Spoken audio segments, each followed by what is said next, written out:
ایک حدیث میں ہے کہ نبی کریم صلی اللہ علیہ وآلہ وسلم نے فرمایا کہ وہ بہترین انسان ہے جو کسی لونڈی کو یا کسی بے بس عورت کو اپنے پاس رکھے، اس کی تعلیم و تربیت کا کام کرے، وہ اس کی کام کرے، وہ عورت اس کے کام کر رہی ہو، پھر اس کی تربیت کرے، پھر اسے نکاح کر لے. تو یہ بہترین وہ انسان ہے جو یہ کام دنیا میں کرتے ہیں. اس کے بعد ہے، اور اگر کسی عورت کو اپنے شوہر کی طرف سے سرکشی یا کنارہ کشی کا اندیشہ ہو تو شوہر اور بیوی پر کچھ گناہ نہیں ہوگا کہ وہ آپس میں افہام و تفہیم کر کے صلح کر لیں. صلح ہی بہتر ہے. اور مال کا لالچ بھی سبھی میں ہوتا ہے. دینے والا کم دیتا ہے اور لینے والا زیادہ لینا چاہتا ہے. اور اگر تم اچھا سلوک کرو اور بخل سے بچو تو تم جو کچھ کرتے ہو اللہ اس کی خبر رکھنے والا ہے. اور تم اپنی طرف سے کتنے ہی خواہش مند ہو لیکن یہ بات تمہاری طاقت سے باہر ہے کہ عورتوں میں عدل کر سکو. ایسا نہ کرو کہ کسی ایک کی طرف جھک پڑو اور دوسری کو چھوڑ بیٹھو، گویا معلقہ ہے. اور دیکھو اگر تم درستگی پر رہو اور بچو تو اللہ بخشنے والا اور رحمت رکھنے والا. دیکھیں دوسری شادی، 2 شادیاں کتنی بڑی سزا ہے. اور کہتی ہیں مرد بس یہی کہتے رہتے ہیں ہمیں تو 4 شادیوں کی اجازت ہے. اب دیکھ لو کہ اس کی ذمہ داری کتنی ہے کہ انصاف کر سکو گے تو کرو ورنہ ایک ہی کافی ہے. مطلب یہ کہ ایک حدیث ہے نبی کریم صلی اللہ علیہ وسلم نے فرمایا 2 شادیاں جس نے کی اور دونوں سے انصاف نہ کیا تو اس کے دونوں دھڑوں، آگے کے دھڑ پہ اور پچھلے کے دھڑ پہ جسم پہ مختلف عذاب ہوگے.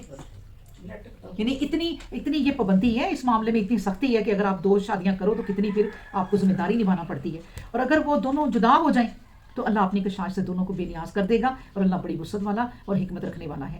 یعنی طلاق کی بات بھی ہوئی ہے نا ان آیتوں میں کہ کوشش کرو کہ طلاق نہ ہو، لیکن پھر بھی اللہ نے پھر آخر میں کہا کہ کچھ ایسی چیزیں بھی ہیں، ظاہر ہے کہ طلاق ہوتی ہے تو پھر اللہ نے کہا دونوں کے لیے میں راستے کھول دوں گا.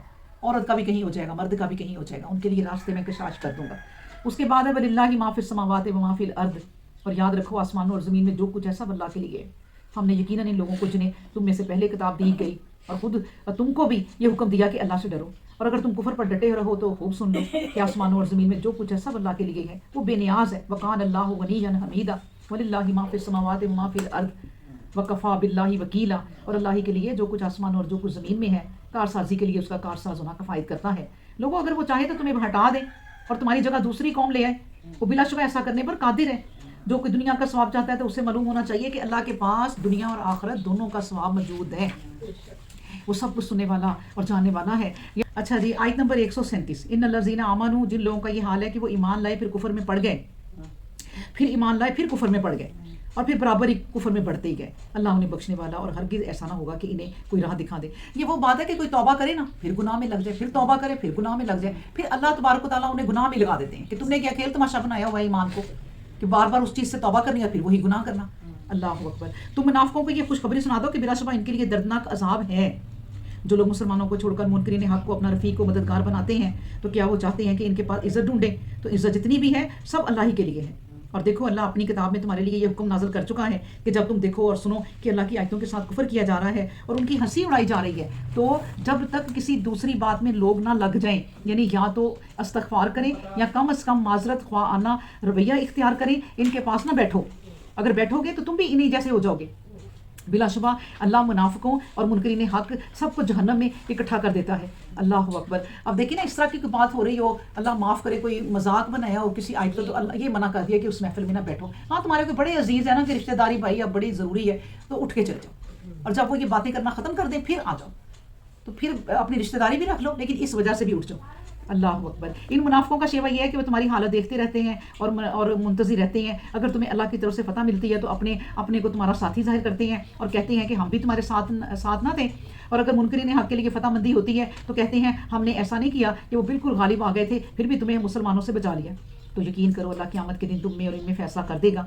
اللہ کبھی ایسا کرنے والا نہیں کہ کافر ایمان رکھنے والوں کے خلاف کوئی راہ پالے. منافق اللہ کو دھوکہ دے رہے ہیں اور اللہ نے ان کے دکھا کو ضائع کر دیا. اور جب نماز کے لیے کھڑے ہوتے ہیں تو کاہلی کے ساتھ کھڑے ہوتے ہیں، محض لوگوں کو دکھانے کے لیے نماز پڑھتے ہیں اور اللہ کا ذکر نہیں کرتے مگر برائے نام. اچھا میں یہ نہیں کہتی کہ اللہ معاف کرے کہ آپ لوگوں کی نماز اگر صحیح نہیں ہے تو یہ منافقین میں ہے، لیکن آپ غور کریں کہ جن کی نمازیں ایسی ہیں کہ بہت جلدی پڑھتے ہیں وہ اپنی نمازوں کو صحیح کریں اور غور و فکر کریں.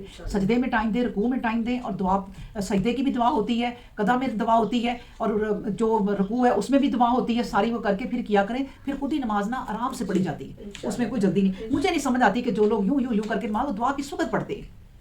میں نے تو ایسے بھی نماز پڑھتے ایک کو دیکھا ہے کہ وہ جب نماز پڑھ کے یوں بیٹھی ہیں تو بس ایسے اگلی کھڑی کی سلام پھیر دیا. اتنی جلدی کیسے ہو سکتا ہے؟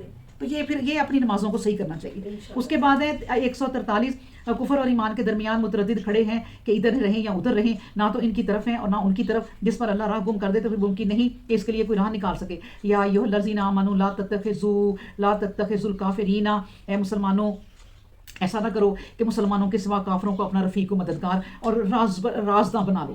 کیا تم چاہتے ہو کہ ایسا کر کے اللہ کا صحیح الزام اپنے اوپر لے لو؟ ان المنافقین, بلا شبہ منافقوں کے لیے یہی ہوتا ہے کہ دوزخ کے سب سے نچلے درجے میں ڈالے جائیں گے, اور کسی کو بھی تم ان کا رفیق و مددگار نہیں پاؤ گے. یعنی منافق انسان نا اللہ کو سب سے ناپسند ہے. یعنی اس لیے ناپسند ہے کہ میرے بندے اس سے دھوکا کھاتے ہیں, کیونکہ یہ ان کے ساتھ ان جیسا بن جاتا ہے, پھر جب برے ملتے ہیں ان کے ساتھ برا بن جاتا ہے. تو وہ یہ بتا دیا کہ ان کے درجے کہاں ہوتے ہیں, جہنم کے آخری درجے میں یہ لوگ ہوں گے, الا الذین تابوا. لیکن دیکھیں وہ منافق بھی فوراً آیت آ گئی کہ اگر وہ منافق بھی جو اس طرح کی ہے نا توبہ کر لے گی اپنی زندگی میں تو اللہ انہیں معاف کر دے گا. الا الذین تابوا واصلحوا, اور جن لوگوں نے توبہ کر لی, اپنی عملی حالت سنوار لی, اللہ پر مضبوطی کے ساتھ جم گئے اور اپنے دین میں صرف اس کے لیے ہو گئے, تو ایسے لوگ مومنوں کی صف میں ہوں گے, اور قریب ہے کہ اللہ مومنوں کو اجر عطا فرمائے گا, ایسا اجر جو بہت بڑا اجر ہوگا. دیکھیں ایک شخص تھا, وہ نا نمازیں پڑھنے مسجد میں اس لیے جاتا تھا کہ میری واہ واہ ہو جائے, اور لوگوں کو بھی آہستہ آہستہ نا علم ہونا شروع ہو جاتا ہے کہ یار یہ دکھاوے کی نمازیں پڑھتا ہے. اچھا کوئی اس کی تعریف نہیں کرتا تھا. ایک دن نا اس کے دل میں آیا کہ یار میں اتنی نمازیں پڑھتا ہوں, ان سے پہلے جا کے پہلے صف میں کھڑا ہوتا ہوں, پھر بھی یہ لوگ میری قدر ہی نہیں کرتے, تو دفع کرو انہیں, میں اپنے اللہ کی خاطر ہی نماز اب پڑھوں گا. جب سے اس نے یہ ارادہ کیا اور اللہ کی خاطر ہی جانے لگ گیا تو لوگ بھی تعریف کرنے لگ گئے, لوگوں کو بھی وہ اچھا لگنے لگ گیا. اللہ اکبر. آخری آیت ہم پڑھتے ہیں اللہ کے فضل و کرم سے. ما یفعل اللہ بعذابکم ان شکرتم وامنتم وکان اللہ شاکرا علیما. لوگوں اگر تم شکر کرو اور اللہ پر ایمان رکھو تو اللہ کو تمہیں عذاب دے کر کیا کرنا ہے. اللہ تو قدر شناس اور علم رکھنے والا ہے. سبحان اللہ, الحمدللہ, ولا الہ الا اللہ, واللہ اکبر, ولا حول ولا قوۃ الا باللہ العلی العظیم. سبحان ربک رب العزۃ عما یصفون والسلام علی المرسلین والحمد للہ رب العالمین. اللہ اکبر.